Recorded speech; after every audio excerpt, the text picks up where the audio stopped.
अब प्रस्तुत है समसामयिक विषयों पर आधारित हमारा कार्यक्रम समाचार दर्शन।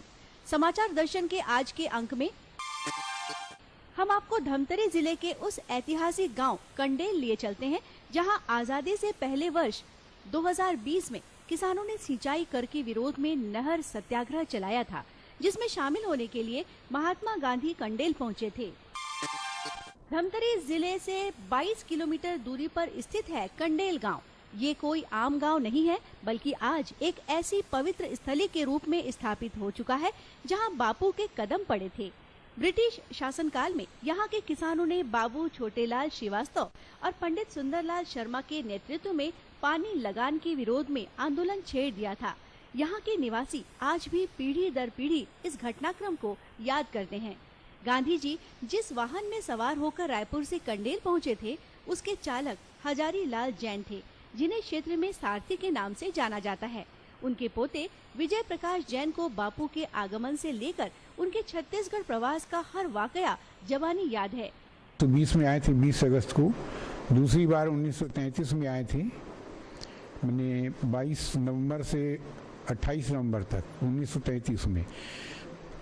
प्रथम बार जब बापू धमतरी आए थे तो उस समय बापू के कलकत्ता के अधिवेशन में असहयोग आंदोलन वगैरह की रूपरेखा बनी थी, शुरू नहीं हुई थी। लेकिन बापू को जब ये धमतरी के लोग पंडित सुंदरलाल जी शर्मा और बाबू छोटेलाल जी श्रीवास्तव ये आमंत्रण देने गए, धमतरी पधारिए आप करके, और उनसे जो पूरी जानकारी उनको मिली वो बड़े प्रभावित हुए और उन्होंने धमतरी आना स्वीकार किया। और वो धमतरी आए 20 अगस्त को।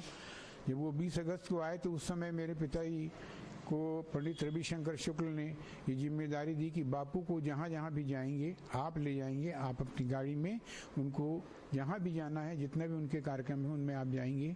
तो पिताजी हमारे उनको अपनी गाड़ी में पूरा जहाँ जहाँ उनका कार्यक्रम था वहाँ तक अपनी गाड़ी ड्राइव करते हुए उनको लेके गए थे।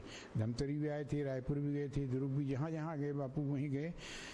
इसलिए उनको बापू के सारथी के रूप में इस क्षेत्र में जाना जाता था। विजय प्रकाश जैन आज भी पूरे जोश के साथ बताते हैं कि किस तरह कंडेल में सत्याग्रह शुरू किया गया था। बापू धमतरी आए थे तो धमतरी की सभाओं के बाद वो कंडेल भी गए थे। और कंडेल इसलिए गए थे कि कंडेल की जो कहानी है वो सबको पूरे देश में एक अपनी किस्म की कहानी थी। देश में लोग असहयोग आंदोलन तो शुरू जैसा भी करनी था, लेकिन जब वो सहयोग आंदोलन करने की बात आई तो उस समय में बापू के आह्वान पे करना था, लेकिन बापू ने ये देखा कि इन्होंने पहले ऐसा असहयोग आंदोलन क्यों किया।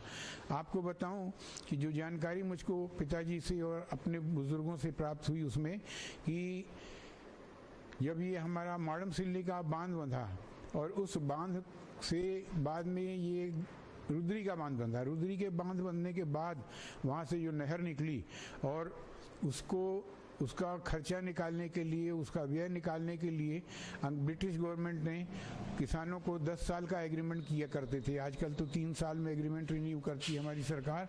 उस समय में 10 साल का एग्रीमेंट मांगते थे और उस समय धान की कीमत नहीं थी, इसलिए लोग जो उन्होंने चार्ज लगाया था लगान पानी का वो दे नहीं पा सकते थे। इसलिए उन्होंने कहा कि हमें एग्रीमेंट नहीं करना है। लेकिन ब्रिटिश गवर्नमेंट को तो इन प्रकार ने अपना खर्चा वसूल करना था। उन्होंने बापू के अपने ब्रिटिश गवर्नमेंट ने जितने भी किसान थे उन सब को ये अनिवार्य रूप से ये लगान लगाने के और एग्रीमेंट करने का प्रस्ताव रखा और ज़बरदस्ती करने का उनके ऊपर कोशिश की, लेकिन किसानों ने उसको इनकार कर दिया। कंडेल के किसानों को भी उन्होंने मना किया कि हम एग्रीमेंट नहीं करेंगे। उन्होंने बहुत ज़बरदस्ती की, बहुत तरीके से कोशिश की कि वो एग्रीमेंट कर ले, लेकिन नहीं माने। लेकिन ये जो घटना घटी, ये जो बात हुई, इसमें एक चीज़ उभर के आई कि बापू के कितने लोग मानने वाले थे और कितने इस तरीके से ब्रिटिश गवर्नमेंट के खिलाफ रोष था लोगों के दिल में। वो ये कि हमको नहीं करना है तो नहीं करना है। उन्होंने एग्रीमेंट नहीं किया। अब इनको अपना खर्च निकालना था तो इन्होंने ज़बरदस्ती प्रेशर डाला, नहीं दिया। आखिरकार इन्होंने बाध्य होकर इनके ऊपर एक साजिश रची और वहाँ से, जहाँ से कंडेल में पानी जाता था, वहाँ की नहर को काटा कटवाया साजिश के तौर पे। धमतरी के रहने वाले भीमराव पवार ने बताया कि गांधी जी उनके नाना जी के निवास भी आए थे। नाना जी के कहने पर ही उनके पिता ने गांधी जी की सेवा की थी। हमारे कांग्रेस के वरिष्ठ पिताजी के सहयोगी हजारी लाल जी जैन कार को ड्राइव करते आए। धमतरी में निवास उनका मेरे नाना जी के नथुजी राव जगताप के निवास में रहा। यहाँ उनकी सेवा शुश्रूषा के लिए नाना जी ने पिताजी को जिम्मेदारी सौंपी और उनके सेवा का पूरा भार इनके ऊपर डाल दिए। दूसरे दिन छोटे लाल बाबू के घर के सामने चौक में गांधी जी की सभा हुई। उस सभा में उन्होंने पब्लिकली ये कमिटमेंट किया कि धमतरी के लोग राजनीति में बहुत परिपक्व हैं और जिस मिशन को मैं लेके आज चल रहा हूँ धमतरी में बहुत पहले से चल रहा है।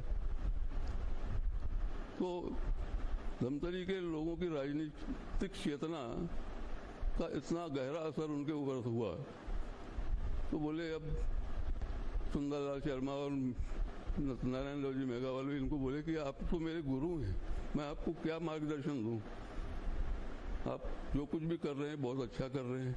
स्वतंत्रता संग्राम सेनानी बाबू छोटेलाल श्रीवास्तव के परपोते यतीन भूषण श्रीवास्तव ने बताया कि किस तरह कंडेल में नहर सत्याग्रह हुआ था। श्रीवास्तव जी ने किसानों को इकट्ठा किया और कहा कि हम यहाँ कोई प्रकार के हम टैक्स नहीं देंगे और आप लोग शांत रहिए, इसकी जिम्मेदारी मैं लेता हूँ। जो भी यातनाएं होगी, जो भी कार्रवाई होगी मेरे ऊपर होगा करके किसानों को सांत्वना दिए और इस आंदोलन की पूरी जानकारी के लिए बाबू साहब स्वयं कलकत्ता गए और महात्मा गांधी को यहाँ के आंदोलन के बारे में अवगत कराए कि हमारे यहाँ अंग्रेज द्वारा इस प्रकार की यातनाएं दी जा रही है, आप हमारे इस आंदोलन में आइए और हमें साहस बढ़ाइए करके। फिर महात्मा गांधी आने के पहले उस समय जो हमारे राष्ट्र के प्रथम राष्ट्रपति बने डॉक्टर राजेंद्र प्रसाद और वी राजगोपाला जी को यहाँ भेजे कि आप एक बार जाके वस्तु स्थिति के बारे में वहाँ जानकारी ले। इस प्रकार उन्होंने आके यहाँ के आंदोलन के बारे में महात्मा गांधी को बताए। फिर महात्मा गांधी ने 21 दिसंबर 1920 को सूचना दी है कि हम आपके धमतरी क्षेत्र में आ रहे हैं करके और धमतरी में जो धमतरी के निवास स्थान है वहाँ पे एक चबूतरा है, वहाँ लोगों को संबोधित किए और बाबू छोटेलाल श्रीवास्तव जी हमारे जो निवास है उसमें उन्होंने भोजन भी ग्रहण किए और तत्पश्चात संस्कृत महाविद्यालय नाथुराम जगताप महाविद्यालय भी गए और उसके पश्चात बाबू साहब के आग्रह करने पे कंडेल भी आए और कंडेल उस नहर के पास, नहर जहाँ जिस नहर के कारण इतना बड़ा आंदोलन हुआ था उस नहर के पास आके प्रणाम किया और गांव कंडेल के सभी किसान लोग इकट्ठे थे और सबको महात्मा गांधी ने धन्यवाद देते हुए कहा आप लोगों की साहसिक प्रयास से इतना बड़ा सत्याग्रह आंदोलन हुआ, मैं इस सत्याग्रह आंदोलन से भाव विभोर हूँ। और बाबू साहब को उन्होंने एक प्रकार से बहुत धन्यवाद दिया, बुरी प्रशंसा किया कि ऐसे नौजवान युवा क्रांतिकारी आपसे मैं प्रेरणा लेता हूँ। और गांधी जी ने सत्याग्रह शब्द को यहीं से ले गए। ये सत्याग्रह आंदोलन आपने एक सत्य के मार्ग में चलकर एक सत्याग्रह आंदोलन किए। इस आंदोलन से मेरे को प्रेरणा मिलता है। वहीं धमतरी के सेवानिवृत्त शिक्षक गुरहाराम कमलवंशी बताते हैं कि किसानों के इस सत्याग्रह के सामने अंग्रेजों को झुकना पड़ा था। उन्होंने जुर्माना माफ किया और सारे जब्त मवेशी भी किसानों को लौटा दिए थे। जुर्माना जमा करने के लिए दबाव डाला गया और बाबू साहब ने स्वीकार नहीं किया तो यहाँ की मवेशियों को कांजी हाउसों में डलवाया गया। जब कांजी हाउस से भी छुड़ाई नहीं गई मवेशियाँ तो बाजारों में नीलाम के लिए भेज दी गई। तो धमतरी मवेशी बाजार, कुरुद मवेशी बाजार, अभनपुर, राजिम, महासमुंद, रायपुर मवेशी बाजार, दुर्ग मवेशी बाजार, उतई मवेशी बाजार, लेकिन कहीं कोई ग्राहक नहीं हुआ, तैयार हुआ। अंत में कमिश्नर हताश हुए, मवेशियां छोड़ दी गई, पहुंचा दी गई इज्जत के साथ, सारा जुर्माना माफ कर दिया गया। इस तरह यहाँ का आंदोलन चला। कंडेल जैसे छोटे गांव का यह नहर सत्याग्रह अंग्रेजों के खिलाफ बेहद कारगर कदम साबित हुआ था। पूरे देश भर में इस आंदोलन की चर्चा हुई थी। इसी के साथ समाचार दर्शन के आज के अंक का समापन हुआ। नमस्कार।